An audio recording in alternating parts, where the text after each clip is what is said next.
Isang championship lang ang kailangan para tuluyan ng mapatalsik ni LeBron si Michael Jordan bilang GOAT ng basketball? Ayon sa mga fans, kapag magkampiyon si LeBron sa Philadelphia, kaya na niyang mapatalsik si MJ bilang GOAT ng NBA. Bago natin simulan ang ating basketball update, pasubscribe naman at pakifollow sa ating TikTok account para updated ka sa mga bagong upload natin. Sa basihang ito, hindi sangayon si Charles Barkley.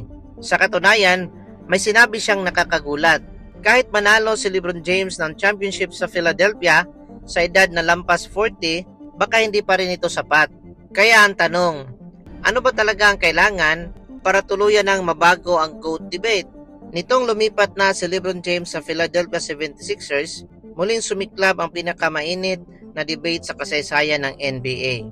Pero ang nagbigay pansin ay ang sinabi ni NBA legend Charles Barkley. Ayon kay Barkley, may pagkakataon pa si LeBron na malampasan si Michael Jordan, pero hindi sapat ang isang championship. Para sa kanya, kung gusto talagang maging numero 1 ni LeBron, kailangan niyang mag-back-to-back champion sa Philadelphia at tapatan ang 6 na titulo ni Michael Jordan. Malaking pahayag ito dahil si Barkley ay isa sa mga pinakarespetadong basketball analyst sa Amerika. Ibig sabihin, kahit makuha ni LeBron ang kanyang ikalimang singsing, may mga eksperto pa rin hindi kumbinsido sa accomplishment ni LeBron. Pero bakit naman marami ring analyst ang nagsasabing sapat na ang ikalimang titulo? Una, kung mananalo ang Philadelphia, magiging unang superstar si LeBron na nagkampiyon sa 4 na magkakaibang NBA franchise: Miami, Cleveland, Los Angeles at posibleng Philadelphia. Hindi pa ito nagagawa ng kahit sinong NBA superstar. Pangalawa, ang championship na ito ay mangyayari habang nasa edad na higit 40.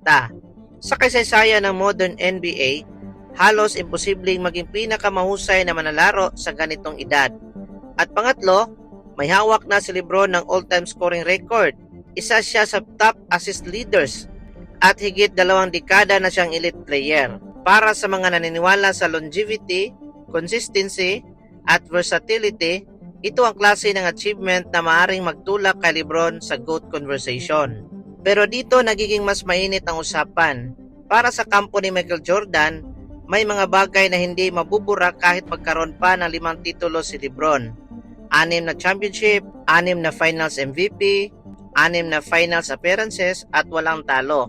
Dagdag pa rito ang 10 scoring titles at isang defensive player of the year. Para sa kanila, walang makakatalo sa peak dominance ni Michael Jordan.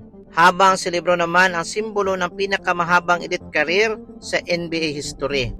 Magkaiba ang batayan, magkaiba ang pananaw, kaya mahirap magkaroon ng iisang sagot. Kaya kung sakaling manalo si LeBron ng ikalimang championship sa Philadelphia, hindi matatapos ang GOAT debate. Sa halip, mas lalo lang itong magiging mainit. Ikaw, Karimline, kapag magkampiyon si LeBron sa Philadelphia, tapos na kaya ang debate ng GOAT sa NBA?